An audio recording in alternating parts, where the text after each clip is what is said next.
While Sixers unable to get over the hump, they seemed to get close. It was a much different game than Game 1 in certain aspects, but unfortunately not in a lot, including in the win-loss column. As we welcome you here to Sixers Postgame Live, brought to you by Cure Auto Insurance, Amy Fadool, Jim Lynam, Marc Jackson. And we got to start with where the Sixers had a chance to maybe make a run, make the Miami Heat a little bit nervous. It is our Yingling Presents Lager Up. So, Marc, we were just talking about this. The Sixers got into within 8 points, and then they had 3 straight empty possessions. Absolutely. A couple of those instances, Miami had went to a zone and then threw the Sixers off, especially the one time out of timeout that they pretty much got a 24-second shot clock violation. But, you know, to me, I thought it was there for the taking. We fell a little short. You know, but I agree with you, Amy. We had some droughts that we could have took this game away, and we didn't take advantage of it. I mean, Jim, we talked about three-point shooting, but this obviously isn't even that. Just to go cold when you have them a little bit on the ropes. Jimmy Butler wasn't on the court for most of that possession right there where the Sixers were having those opportunities. Why do you think they couldn't take advantage? Yeah, they couldn't get a key bucket, Aim. As Marc said, they had a costly 24-second violation turnover. But yeah, when Jimmy Butler was off the court, because I really thought Jimmy Butler was sensational in this game. No, he didn't have 30 points, but he had double-digit assists. He had offensive rebounds that turned into three-point field goals. So yeah, that was the time of the game for the Sixers to make their move. I think they cut it to 8 on a couple of occasions, but couldn't get over the hump. I mean, you saw Tyrese Maxey have a brilliant third quarter, trying to carry that over into the fourth. Tobias Harris struggled a little bit, but then he came alive. We saw some aggressive Harden early on. Was it a case, Marc, of no one doing it all at the same time, or was it just the shots weren't going? Because we thought there's no way they could make as few three-pointers as they did in Game 1. Well, they tried to test us that 8, so I guess they made a little bit more. They made a little bit. One more in the last game. So 2 more last game. 26% shooting from 3. You know, when it's so important to have options in life. And when you have as many options, 76, when everyone's there, when you got Tobias, you got Max, you got James, and you got Joel, you got 4 options. You expect all 4 to get going every night, but 2 or 3 out of the 4, not bad. Tonight, the Sixers never got it going all at the same time. When Maxey got it going, we was missing shots. When Tobias started picking up, James was off. So that's where the more options you have, the more chance you have to be successful. And unfortunately, that's what happened. That's what happened big time. You know, the three-point shot, it has been the deciding factor in these first 2 games. It was clearly evident tonight with the Sixers only made 8. Well, the Miami Heat made 14. That is our Colonial Nissan game changer. And Jim, it wasn't just Tyler Hero. It was Victor Oladipo. You saw a lot of people hitting these threes. Yeah, that's, to me, Aim, the strength of the offense of the Miami Heat. You have a facilitator like Jimmy Butler, who's a very unselfish player, and you have 8 guys who are legitimate three-point shooters on this Miami roster. 4 of them shoot over 40%. So no surprise to me, they're the #1 three-point shooting team in the league over the course of the regular season, and good teams are going to show up in the playoffs and do likewise. Was it something Miami was doing? It's puzzling that one of the better three-point shooting teams, actually after James Harden trade, the best three-point shooting teams in the regular season, Marc Jackson, can't get it to go. 17% in the first game, 26% in the second game. What's Miami doing, or what are the Sixers not doing? Great question, Amy. First of all, they're saying we're not going to let this 76ers team, like you just gave all the numbers, the best once the acquisition of James Harden. We're not going to let them get beat going from 3. We're going to force them to beat us at the rim. We're going to man up, dig down, put our heels in the sand, and don't give up one-on-one coverage. And then they're going to force James and everybody else to finish over top of them. But they're not giving up wide-open threes as much as previously in the season. So that's why. We got to finish around and over people, and then they're not giving us open threes. So we have to come down, we have to buckle up, and we have to be able to finish them one-on-one plays. Maxey did a great job tonight, finished with 34. James kind of was trying to get it going, but there's a lot of slumps in the game tonight, but that's who you need, the big fella. He can go over you, he can go through you, he can go around you. Get that big fella there, everything opens up. I mean, that's the huge amount of pressure that you're thinking about it. Everybody is hopeful of Joel Embiid being able to play on Friday. You heard from John Clark in our pregame show saying, listen, he's been working towards that. There is a lot of hope and some optimism. Of course, we will not know that probably until Friday, until game day. But, Jim, is it conceivable to think that Joel Embiid is going to fix so much of what's been ailing the Sixers so far? Another good question, Aim. I'm going to say a chance, yes. Obviously, he's going to contribute big time by scoring points. 3 scores for the 76ers, good games. 3, not enough. You need a 4th guy. But I think with respect to the 3 game, I don't know if I'm right in this, but I'm going to suggest when Joel Embiid gets doubles, the Sixers are really good playing against the double. A second way to get 3s in this league is dribble penetration. You get into the heart of the defense and then kick a ball out. And I don't know if the Sixers have enough dribble penetration guys to create that situation for the defense. Obviously, Maxey, yes, he's a tremendous dribble penetrator, but he usually scores off his dribble penetration. He's not a draw the defense and kick kind of guy. So hopefully with Joel, he'll create those double teams, and as a result, the Sixers get more open 3-point looks. It'll be something to watch for. Obviously, we will keep you updated on that. Make sure you also check out NBCSportsPhiladelphia.com for any new information on Joel Embiid. Let's go back down to Miami now and check in with our Kate Scott. And Kate, we were hoping that we would talk to you, of course, after a win. The Sixers did show some signs of life. You know, you saw Tyrese Maxey really try to take this game over. Tobias Harris doing what he could. But when the shots aren't going, it seemed like it was just going to be an uphill struggle the whole way. Well, absolutely, Amy. I mean, as you guys were already talking about, when you're missing the potential MVP of the entire NBA, we know what he brings, his 30 and 11 every single night, and you're also not hitting 3-point shots. These guys played their tails off. I don't know if that translated over the television, but a couple of the things that we talked about coming into this one, limiting turnovers, take control of the basketball, right? Rebound better. They did those things, and then they just weren't hitting 3-point shots. So when Danny Green is 1 of 9 from beyond the arc, when George Niang hits just 1 3-pointer tonight, it's really hard to make up what you're losing without Joel Embiid. Okay, Kate, call me the one with the glass half full. This Miami Heat team was hitting us with haymakers after haymakers, and we were not going away. Yes, we didn't overcome that lead. We got close at times, didn't kind of take it over.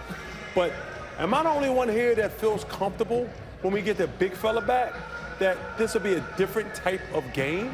Am I blind here? Talk to me, Kate. No, Mark. No, Mark. Not at all. I'll tell you, I was sitting not too far up from the seats here at FTX Arena, and starting in the 3rd quarter, where the Heat started to pull away just a little bit, already Heat fans are saying, we have to win this game tonight. We have to win this game to have a chance, because they all know what might happen if the big fella comes back. So I think as Tyrese and Paul Reed and James Harden said after the Game 1 loss, they know that this is doable. They stayed right with the Heat for 2 games until the 4th quarter, and I know it was ugly, and I know we wish they would have hit more 3-pointers, but if I'm the Miami Heat, I'm pretty nervous about the fact that we didn't win very pretty over the Sixers, and they were without Joel Embiid. So yeah, Mark, I'm right there with you. I'm still feeling hopeful about Game 3 on Friday night. Kate, I think you point out 2 good things. The Sixers were really a lot better in those 2 categories that are, for me, absolute musts if they're going to have a chance in this series. They took much better care of the ball, and they rebounded the ball a lot better. The problem is they're going to have to add another thing. You're going to have to guard better against this team. Miami shot over 50% and close to 50 from the 3-point line. And, Coach, another thing I'm looking at is the bench scoring. And I know that that hasn't been a strength of the Sixers all season, but I looked back at the game that the Sixers won over the Heat back in March, right? No Joel Embiid, no James Harden. We know Tyrese Maxey had a great game, but the bench had 46 points in that one. Shake Milton had 20, Furkan Korkmaz had 18. Now, we didn't see Shake until the last few minutes of this one tonight. I don't know why we didn't see that. Furk was there. He had a couple of bright spots in the 2nd quarter, made another 3 in the 2nd half, but need more from the bench. The Sixers were outscored when it comes to bench scoring, 42-21 in Game 1. Tonight, 52-19. So again, I know these aren't the Sixers' strengths, but when you're playing without Joel Embiid, you got to find ways to make up in the margins, right? So I'm right there with you when it comes to the Heat shot better, but I think the Sixers need more from their other guys if Joel is going to continue to be out. Such a good point, Kate. 27 coming from Tyler Hero and Victor Oladipo. Oladipo with 19 on the night. That's a huge number. And you saw the Sixers get into a lot of foul trouble. That's been kind of something that we've seen them have some issues with. Why do you think that is? Because you saw Paul Reed obviously get into foul trouble in game one. George Niang fouled out in this game. Some foul trouble for some other guys as well. They've got to avoid that because, as you mentioned, our bench is not deep for the Sixers. Yeah, well, I think there's such a thin line, especially in the postseason, right?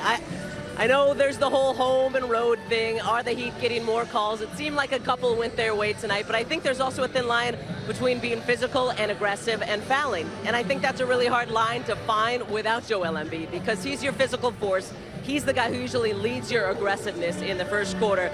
Without that, in the second half, the Sixers were wanting to be more aggressive, wanting to be more physical because they know that was their downfall in game one. Then that resulted in some fouls. So I'm right there with you, Amy. It was disappointing and underwhelming, but these guys are fighting their tails off. I know that's not what any Sixers fan wants to hear, but get back to what Marc was saying. If Joel Embiid comes back in the next couple of games, these Sixers have more than a shot. The Heat are scared going back to Philly. Yeah, it wasn't like the Heat team was lighting you on fire, but unfortunately, they were awfully hot from 3-point tonight. All right, Kate, thanks so much. We'll see you on Friday back here for Game 3. Thanks, Kate.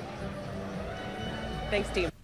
All right, let's go back down to Miami, just on the other side of where Kate just was, and check in now with Doc Rivers after his Game 2 loss. Similar story to Game 1 in terms of the shooting. I like the shots tonight live. I mean, holy goodness, we got just some wide open looks. You know, I think George had a bunch, Danny had a couple. May have that reverse. You know, even Tobias had some. So, I like the shots. You know, Ferk had one, came out of a timeout twice. Got Ferk, he made one, missed one. But 8 for 30, you know, with the looks you're getting, it's tough. You know, you just look at the difference they made. They were 14 for 29. You know, we were 8 for 30. You can put the game right there. You know, I like that we're getting them. We got to just keep shooting them. I think we'll make them. You know, but you know, we just got to tell our guys just keep throwing them up there. Coach, is George's knee bothering him at all? This looks like maybe. Yeah, I don't know. I think, you know, he's not been healthy like 100% for a while. I will give you that much. But, you know, listen, he's a gamer. So he's not 100%. And that's about it. There was a point, despite your misses, where Maxey brought you back. He scored 11 in a row. Yeah. And then he went about 6 or 7 minutes and didn't get a shot. Yeah. Is that you need to sort of ride that hot hand? Yeah, well, I don't know. I think, listen, we always want to, but, you know, James has it too. So they play off of each other pretty well. I mean, Maxey had 34 points, but I didn't like how he played in the first half. In the second half, he finally got it going because we got him in the right spots. You know, the double drag down the stretch was good for us. I thought him and James had a good tandem going for a while. And then I thought we also, the one thing we still can do, the ball has to move a little bit better, and we have to attack a little more on the weak side. But I'm not upset at, you know, Maxey not getting it. I thought he got it a ton overall. Doc, you mentioned Ferk getting a couple shots. Just what made you go with him in the rotation? I just, against Miami, you need a guy that can move without the ball, a guy that can catch and shoot, and a guy that can put the ball on the floor. I thought he did that. He missed a layup, which, you know, that's a great drive by Ferk. He just missed it. You know, I think it was in the third quarter. I don't know when it was. But I like the lift that he gave us, you know. Doc, they're switching a lot of those 1-5 dribble handoffs. Yeah. Especially, that's not something that they would switch probably with Joel not in there. How Yeah. do you think, you know, with Bam especially? Yeah, you know, it's funny. I thought we handled that well because we want to switch, and then we're trying to set the second pick. So I don't. That doesn't bother us. You know, early on in the beginning of the game, I think DJ got behind the defense twice because of that. The whole key is the guy with the ball has to come off with pace. We did that to start the game. I think DJ might have 2 or 3 lobs to start the game because he got behind the defense. And then as the game went on, we got away from that. But we don't mind the first switch. The second pick has to be there. I thought we had that stretch again where the second pick was so late by the time it happened, it's 6 seconds on the shot clock. So, but they may switch a little bit with Joel. We don't mind that, obviously. Doc, to kind of just go off of that, is there optimism, hope, anything about Game 3 for Joel being ready? I really don't know. I honestly, we talked yesterday, we talked today. New generation FaceTime. I don't know why they FaceTime, but he looked good as far as talking. But there's no. He's got so many steps to go through. I don't think he's cleared any of them right now. So we just have to wait and see. Doc, how do you keep James more, I guess, involved as a scorer in these second halves when they're throwing these fronts at him where he's seeing? Yeah, they're throwing double teams at him really quickly, and so obviously, they know what we have on the floor at times, and so they're using the one guy. We needed Matisse on the floor. I thought he did an excellent job overall on Tyler Hero, but now you got Matisse and DJ or Matisse and Paul on the floor, and they're really just playing a two-man zone off of those two guys. It's, damn if you do, damn if you don't. But there are weak side actions that we can do better. We'll show James that and show the team that by film. Is it fair to say Matisse has been off really for a while since this in and out started with him not being able to play? Yeah, I think that's fair. I thought today he was good. I thought that was the first time, probably in the playoffs, that you felt like, after the first two games where he was, going, and then the whole back and forth. I thought today he looked like Matisse again. So moving forward, that's a good sign for us. Just how would you evaluate the center position again, both DJ, Paul, and then go? Yeah, I think they're just fighting, both of them. We got off to a good start today, and then they went on a run. So, listen, they're doing their best. You can't blame DJ. You can't blame Paul. They're doing their best. And as a coach, that's all you can ask from those guys. They're fighting their butts off. That's what you want. That's what I would want if I was a fan. Wrap up the cut. Coach, it looked like in the first half, it looked like Tyler Hero got an open three, like off a breakdown. Yeah. It seemed like they happened a lot tonight. Yes. Yeah, first half, we had just, the defensive mistakes, losing the shooters. I thought we were better in the second, but the first half, they were crushing. They really were, and especially on Hero.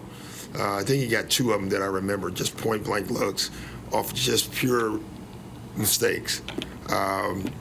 It's funny at halftime. I said, let's make a mistake on anybody but Hero. I'm fine if we make a mistake on anyone else, but just not him. In fact, we did it twice with him. Just, listen, that's tough, but that's what film is for. That's what adjustments are for, and we will be ready for Game 3. Thanks, guys. Obviously, he said a mouthful at the end. That's what the times for adjustments are, and they will be ready for Game 3. There was an update, sort of, on Joel Embiid. He said he talked with him and that, he looked good, but he obviously hasn't, to his knowledge, cleared any of the protocols he needs to in order to come back on Friday. But he mentioned the three-point line. He mentioned Matisse Thybulle obviously being a little bit off. He thought he played well. What did you make of some of the other units as far as the other players of the bench unit? For me, I think it's important to keep in mind. A lot of people say, well, why did Furkan get so much run? Because if you go back and watch the last game, Miami's doing an excellent job playing great help defense. So you don't need necessarily Shake, a guy who can create off the dribble. You need another shooter out there. And I know excuse me, that was, sorry. But I know we see Furkan. We're like, well, he didn't play much, but he still gives a better chance to hit an open shot. We don't need another playmaker and Shake, and that's why I think he went to Furkan more. I would like to see Furkan get more looks. I know that for me saying it, I might get stones thrown at me. But I think the way Miami's guarding is we need another guy who's a little bit longer, who can get his shot off quicker versus the taller Miami defenders. Center position always is a topic of conversation right now with Joel Embiid out. What did you make of the center minutes? Because Jordan, I thought, early on looked good. Some nice pick and rolls. They kind of got him involved, and they went away from that a little bit. Yeah, I thought he did a decent job, better in the first half than in the second. But they were a step short, Aim, just in a number of areas again. Miami has so many guys, including bench guys, who can beat you off the dribble, and they create plays for the next guy. And the Sixers, to me, too many times you just saw like James out there dribbling a ball, and then when he would try to penetrate, shot clock's down a little bit. He didn't cleanly beat his guy. And other than Maxey, I don't think you saw a lot of dribble penetration where you forced Miami's defense to commit, and as a result, you get an opportunity to kick a ball. Absolutely. Go ahead, Marc. Can I touch on that, Coach? I think also, with that being said, when Miami went a lot of their zone and the way they're playing such help defense and they're switching, even when they're man-to-man, they're switching every single thing. And because pretty much their whole five are the exact same height, including Bam Adebayo, and they're all athletic and defend, that's when it's important to have somebody, if you can't get into the lane off the dribble, you got to be able to throw that ball to the foul line or to the box to collapse that defense, and it opens up so much the perimeter. That's what the big fellas missed. Exactly. You can't have Bam Adebayo switching on that because you'd have Joel Embiid out there, and he's not switching over there on that.